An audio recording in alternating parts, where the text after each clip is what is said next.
ശ്യാമേട്ടന് ഞാനാണോ അവളാണോ വലുത്?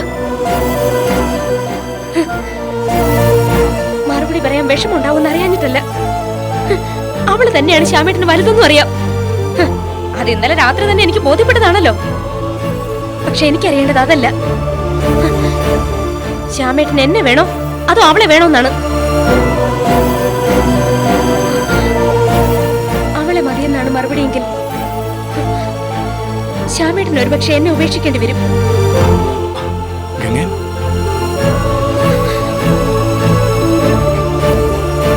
എനിക്കറിയാം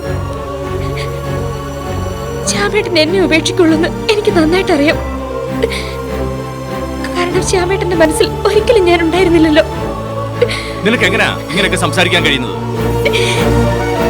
ഞാൻ സംസാരിക്കുന്നതിൽ എന്തെങ്കിലും തെറ്റുണ്ടോ? ചത്തുപോയിട്ട് ഒരുത്തി ഇപ്പോഴും മനസ്സിൽ കൊണ്ട് നടക്കുന്നുണ്ടല്ലോ. രണ്ടാളും ചേർന്നുള്ള ഫോട്ടോ പോലും ഇപ്പോഴും പലരും സൂക്ഷിക്കുന്നുണ്ട്. ഞാനാരും ഒരു മടയി